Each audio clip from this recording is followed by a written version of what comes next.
따끈따끈한 오늘의 키워드를 픽해보는 픽뉴스 시간입니다. 매주 화요일에는 이혁근 기자가 함께합니다. 어서 오십시오. 오늘 첫 번째 픽은 뭡니까? 네, 첫 번째 픽은 오늘 온종일 실시간 검색어를 달군 진중권입니다. 그 대표적인 진보 논객 진중권 교수요? 네, 맞습니다. 정의당 소속이었던 진중권 교수가 얼마 전 당의 탈당계를 낸 사실이 알려졌습니다. 2013년 정의당에 입당한 지 6년 만입니다. 예. 뭐 당연히 이유가 있겠죠? 네, 조국 사태에 대한 정의당의 태도가 마음에 들지 않는다. 이런 취지로 답을 한 것으로 알려졌습니다. 네. 정의당은 고위공직자 부적격 리스트, 이른바 데스노트라고 하죠. 네. 여기에 조 장관을 결국 올리지 않았죠. 네. 진 교수는 한 언론과의 인터뷰에서 이런 부분을 포함해서 이것저것 세상이 다 싫다. 이런 입장을 밝힌 상태입니다. 저희가 진 교수와 계속 연락을 시도를 했는데요. 휴대전화가 꺼져 있거나 연락을 받지 않았습니다. 정당 분위기가 뒤숭숭하겠습니다. 네, 맞습니다. 사흘 전 상황부터 한번 짚어보면요. 네. 지난 21일에 심상정 대표가 정의당의 결정에 대해 국민께 송구스럽다라고 밝혔거든요.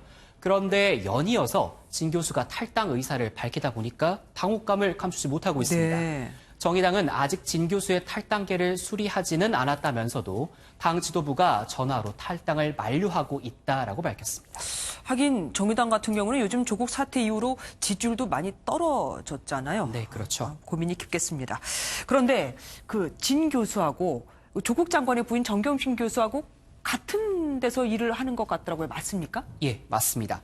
진 교수가 2012년부터 최성해 동양대 총장이 교양학부 전임 교수로 영입을 했습니다. 네. 그런데 공교롭게도 정경심 교수도 같은 학교, 같은 교양학부 교수입니다. 뒤쪽으로 한번 보시죠. 연구실이 고운제, 그러니까 같은 건물이 건물입니다. 같아요. 네, 네. 그렇습니다.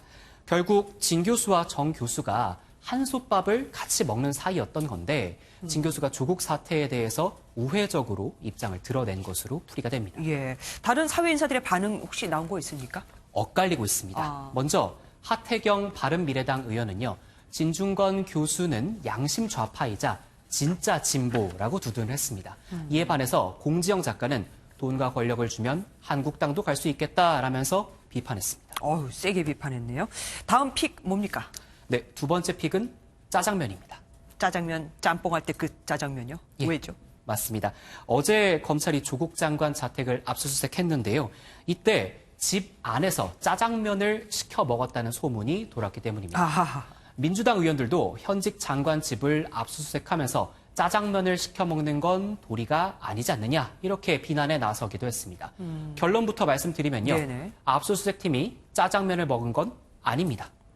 11시간 동안 압수수색을 했다면서요. 그럼 그동안 내내 굶었다는 얘기입니까? 검찰이 이에 대해서 직접 해명을 했는데요. 네. 오후 3시쯤에 조 장관 가족이 식사 주문을 했고 가족의 권유로 함께 한식을 먹게 됐다. 이런 권한다고 상황입니다. 같이 식사를 했다고. 그렇죠.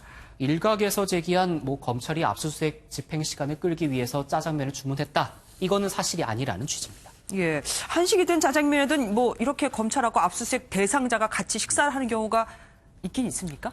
드물긴 한데 있긴 합니다. 가능하다라는 얘기인데요. 네네. 어제도 어떤 상황이었냐면요. 네. 조 장관 가족이 이렇게 계속 하게 되면은 우리도 밥을 먹을 수 없다. 이렇게 얘기를 했다는 겁니다. 그래서 같은 시간에 식사를 시켰다라는 거죠. 어떤 의미냐면요. 압수를 하는 쪽은 밥 먹으러 자리를 비웠을 때 대상자가 증거를 빼돌릴 우려가 있다. 이렇게 판단할 수가 있고요. 예. 압수를 당하는 쪽은 내가 집에서 나갔을 때 영장 범위를 넘어서는 부분까지 수색이 이뤄질 수 있다는 불안감이 있을 수가 있습니다. 그래서 결국 한 공간에서 함께 식사를 주문하고 돈은 따로 내는 어색한 상황이 연출된 것으로 보입니다. 그러니까 서로를 못 믿으니까 서로 보이는 곳에서 그냥 밥을 먹자. 그렇죠. 예, 알겠습니다. 검찰이 또 조 장관 집에 있는 금고를 열기 위해서 열쇠공을 불렀다. 이런 소문도 있었어요. 네, 어제 현장에서 돈 여러 가지 소문 중에 하나인데요. 네. 검찰이 금고 기술자를 부른 적이 없다는 입장을 밝혔고요. 네. 저희가 정경심 교수 측에도 물어봤습니다. 그랬더니 MBN에 기술자가 온 적이 없다고 답을 했습니다. 그럼 금고가 있긴 있었던 겁니까? 이 부분이 아직 정확하게 확인이 되지는 않았습니다. 있는지 없는지요. 저희 MBN 취재 기자들이 현장에서 더 열심히 발로 뛰면서 확인하겠습니다. 예, 오늘 픽뉴스 여기까지입니다. 수고하셨습니다.